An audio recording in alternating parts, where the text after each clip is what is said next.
All right, last question for our intro, and then we'll get into the news.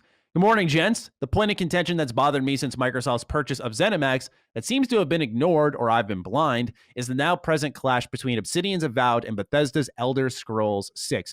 Are we to assume that Elder Scrolls 6 is so far off and Avowed is much closer to release than we think that these will not cannibalize each other? Or is this just an all-around win-win for Microsoft? Can't help but wonder what Obsidian's feelings were about the purchase of ZeniMax and therefore Bethesda. Just wanted your thoughts. Cheers. So I like this question a lot because it is thinking on another level that's not really driven by hype. And I think the reality here is that if we really want to timeline this, we know that Grounded is a team of, it's probably expanded a little bit more, but it started off as a team of 13 people, completely separate within Obsidian. So it's really not taking away from everything. They also have a small team on the Outer Worlds DLC, which is why it's taking forever for both pieces of content to come out. The majority of that team has been working on Avowed, and the Outer Worlds had wrapped up. What was it? That was 2018 that had come out, I believe. Or was it 2019? Trying to remember. For Outer Worlds was 2018 because then we skipped a year. Then we had Switch, right?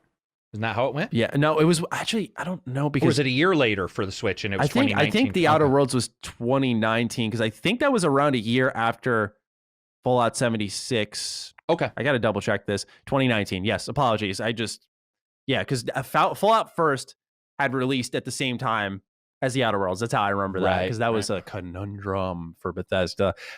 So yeah, you got, I want to say 2022 would be a year for Avowed for us to at least see more. I know there's still some time, but I know Elder Scrolls 6 is pretty far off. And if these two do release close to each other, I really don't think they're going to cannibalize. Maybe on the sales chart that could become an issue.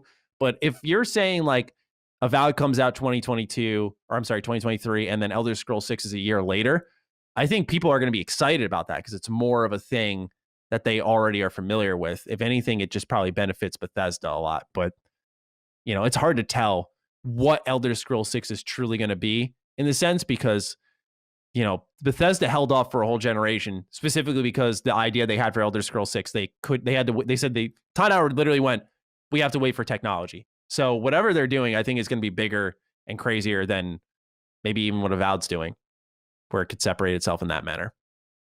Yeah, and you got to, you know, obviously Microsoft prior to the purchase would have looked at all this. And so whatever they've looked at, they've decided that there's not an issue. I also don't, I mean, you know, we have no clue what's going to happen. These companies getting together, but you look at Sony. Sony releases a fucking third-person action adventure game every goddamn 6 weeks, it feels like. And luckily, they've all been, you know, fairly different. Ninjas and fucking neon dinosaurs. I said ninjas, but I meant like, I guess it would be more like Native American values and then neon and dinosaurs in Horizon. Then you've got zombies and what was that game? Days Gone. Days Gone. Yeah, then you got Spider-Man. So you have all these. So they're not super close, but they are. You and I have even stated it does feel like their output is a bit like not samey, but you know what I mean. Like there's something about in my opinion, it is in a weird way. It really is. Like when you play them, you don't care because there's good. A quality and a personality there, but on paper they all do look the same. Yeah, so to me, I think it's okay if two games overlap, and like you said, I think if Starfield anything, it's a good is going problem to eat up for Xbox now. Of course, yeah. And what do you offer? Like I think. What do you think, real quick? Do you think Elder Scrolls is going to have some kind of multiplayer component, or do you think they'll leave that to the Elder Scroll?